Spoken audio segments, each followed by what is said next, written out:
வணக்கம் யுவர்ஸ். ஸ்ரீமத் பாகவதம்.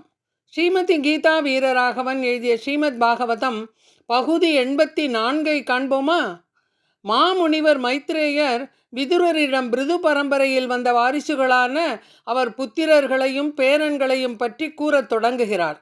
மகாராஜா பிருதுவின் மறைவிற்கு பின் அவரது மூத்த மகன் விஜிதாஸ்வன் சக்கரவர்த்தியானார். இவர் தன் சகோதரர்களிடம் மிகுந்த பாசமுடையவர். ஆதலினால் அவர் பூமியை பல்வேறு பாகங்களாக பிரித்து அவற்றை ஆள்வதற்கு தன் சகோதரர்களை நியமித்தார்.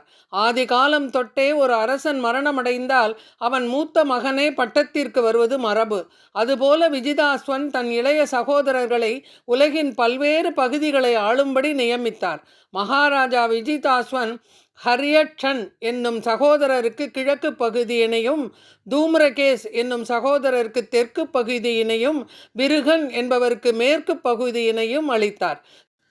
ஸ்ரீமத் பாகவதம். அந்தர்தான கதிம் சக்ராவ் லப்த்வாந்தர்தான சம்நீதக அபத்யத்ரயம் ஆதத்த ஸ்ரீ கண்டின்யாம் ஸ்ரீ சம்மதம். முன்னர் மகாராஜா விஜிதாஸ்வன் இந்திரலோக அதிபதியான தேவேந்திரனை மகிழ்வித்து அந்தர்தானன் என்னும் சிறப்பு பெயரினை அவரிடமிருந்து பெற்றார். விஜிதாஸ்வன் மனைவியின் பெயர் சி கண்டினி ஆவாள். இவர்களுக்கு 3 மகன்கள் பிறந்தனர். அந்தர்தானன் இதன் பொருள் கண்ணுக்கு புலப்படாதவர் என்னும் சிறப்பு பெயரை பெற்றவர். இந்த பட்டம் வேள்விச்சாலையில் இந்திரன் குதிரையை திருடிக்கொண்டு போன பொழுது இந்திரனால் அளிக்கப்பட்டதாகும். இந்திரன் பிறர் கண்களுக்கு புலப்படாமல் குதிரையை திருடிய போதிலும் மகாராஜா பிருதுவின் மகனான விஜிதாஸ்வன் தன்னை தாக்காதது கண்டு அவனிடம் உள்ள பெரியவர்களை மதிக்கும் பண்பை கண்டு வியந்தார். விஜிதாஸ்வனின் இச்செயல் இந்திரனை மகிழச் செய்தது. தேவர்கள் விரும்பும் பொழுது தோன்றவும் மறையவும் ஆற்றல் பெற்றவர்கள். இந்த சக்தியினை விஜிதாஸ்வன் பெற இந்திரன் வரமளித்தான்.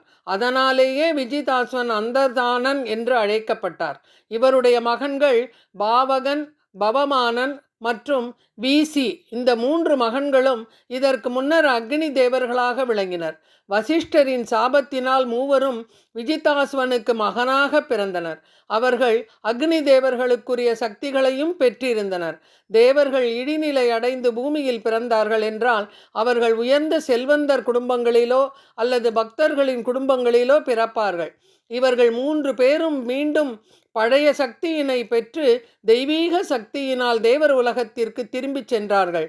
மன்னன் விஜிதாஸ்வனுக்கு நபஸ்வதி என்று மற்றொரு மனைவி இருந்தார்.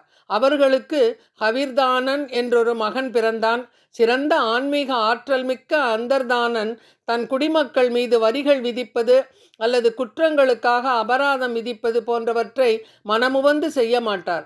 இது போன்ற செயல்களில் இருந்து அவர் விலகி பல்வேறு விதமான வேள்விகள் செய்வதில் ஈடுபட்டார். மகாராஜா அந்தர்தானன் வேள்விகள் செய்வதில் ஈடுபட்ட போதிலும் ஆத்ம உணர்வு பெற்றவர். அதனால் அவர் பக்தி தொண்டிலேயே ஈடுபட்டு வந்தார். அவர் பரமபுருஷ பகவானை பணிந்து தன்னை மறந்த நிலையில் பகவானது உலகத்தை மிகவும் எளிதாக அடைந்தார்.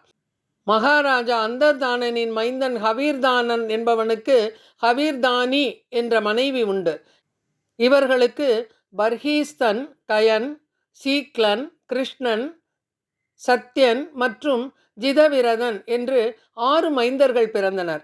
அன்பான விதுரனே, ஹவீர்தானனின் ஆற்றல் மிக்க மைந்தனான பர்ஹீசதன் என்பவன் பலந்தரும் வேள்விகள் செய்வதில் நிபுணனாவார். மேலும் அவன் உன்னதமான யோக பயிற்சியிலும் தேர்ந்தவன். இந்த உயர்ந்த தகுதியினால் அவன் பிரஜாபதி என்று அழைக்கப்பட்டான். படைப்பின் ஆரம்பத்தில் பிரம்மன், தட்சன், மனு போன்றவர் எல்லாம் பிரஜாபதிகளாக அழைக்கப்பட்டனரோ அதுபோல பர்ஹீசதனும் பிரஜாபதியானான். மகாராஜா பர்ஹீசதன் போல் நம்மால் வேள்விகள் செய்வது மிக அரிதாகும். ஆனால் நமக்கு இருக்கும் வசதிகளை கொண்டு நிச்சயம் சங்கீர்த்தன வேள்விகளை செய்யலாம். காரணம், பொருள் செலவும் ஆகாது. ஒருவன் எங்கு வேண்டுமானாலும் அமர்ந்து கொண்டு ஹரே கிருஷ்ண ஹரே கிருஷ்ண கிருஷ்ண கிருஷ்ண ஹரே ஹரே, ஹரே ராம ராம ராம ஹரே ஹரே என்று பகவானின் நாமத்தை கூற முடியும். ஹரிநாமம் மிகவும் சக்தி வாய்ந்ததாகும். அதனை விளையாட்டாகவோ அல்லது வினையாகவோ ஒருவன் ஓதும் பொழுது அதன் உன்னதமான ஒளியின் அதிர்வுகளிலிருந்து வரும் சக்தி சமமாக அளிக்கப்படுகிறது. சொல்பவனின் மனம் சுத்தமடைகின்றது, பக்தி தொண்டில் முன்னேற்றம் அடைகின்றான். மகாராஜா பர்ஹீசதனே பிராசீன பர்ஹி என்று அழைக்கப்பட்டார். இவரை பற்றி தொடர்ந்து ஸ்ரீமத் பாகவதம் பகுதி 85 காண்போமா? நன்றி, வணக்கம்.